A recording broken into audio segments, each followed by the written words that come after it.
ராணுவ பயிற்சியின் பொழுது 50 வருஷத்துக்கு முன்னாடி பயிற்சி பண்ணியிருக்காங்க. அந்த மலைப்பகுதியில ட்ரெக்கிங்கு போன நம்மளுடைய நண்பர்கள்ல ஒருத்தர் வந்து இறந்துட்டாருங்க. ஒருத்தர் வந்து ரொம்ப ரொம்ப கவலைக்கிடமா இருக்கிறாரு.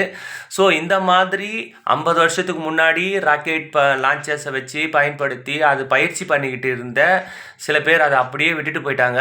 அது பாதுகாக்கப்பட்ட இடமா இருக்கணும். அது வந்து அந்த இடத்துல யாரும் போகக்கூடாதுன்னு அப்படி எதுனா சம்திங் எதனா பண்ணியிருக்கணும்.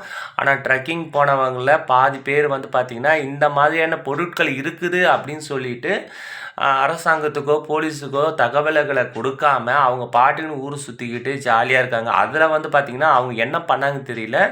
அதை தூக்கி போட்டு விளையாடிட்டு இருந்தாங்களா, இல்லை வந்து அவங்க போகும்போது தான் அது வெடிச்சுதா அப்படின்னு என்ன சம்மந்தமே தெரியல. அதில் வந்து பார்த்திங்கன்னா இன்றைக்கி ஒருத்தர் இறந்துட்டாருங்க. இந்த மாதிரியான பொருட்கள் உங்களுடைய கண்ணில் மாட்டிச்சுன்னா தயவுசெய்து அதை எதுவுமே தொடாதீங்க. முடிஞ்ச அளவுக்கு போலீஸ்க்கு வந்து அதை தகவலுக்கு கொடுத்துருங்க. ஓகேங்களா? ஸோ இந்த ஒரு பதிவு வந்து பார்த்திங்கன்னா ரொம்ப ரொம்ப தமிழ்நாடு முழுக்க வந்து பார்த்திங்கன்னா ரொம்ப ஒரு பெரிய ஒரு சோகத்தை உருவாகியிருக்கு. ஸோ குறிப்பாக யாராக இருந்தாலும் இந்த மாதிரியான ராக்கெட் லான்ச்சர்ஸ் எங்கேயாவது கிடச்சிதுன்னா தயவு செய்து அதை எடுத்துன்னு போயிட்டு கைலங்களில் போடலாம், அது உடைக்கலாம், அப்படி இப்படின்னு எதையும் யோசிக்காதீங்க. தயவு செய்து நண்பர்களே, தயவு செய்து இந்த மாதிரியான ராக்கெட் லான்ச்சர்ஸ் கிடச்சிச்சுன்னா அதை எடுத்துன்னு போயிட்டு தொடாதீங்க. போலீஸ்க்கு கம்ப்ளைண்ட் பண்ணிவிடுங்க. ஓகேங்களா?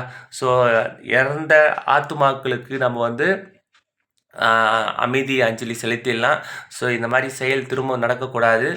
ஓகேங்களா? முடிஞ்ச அளவுக்கு மற்றவங்களுக்கு ஷேர் பண்ணுங்கள். தேங்க்யூ ஃபார் வாட்சிங். பாய்.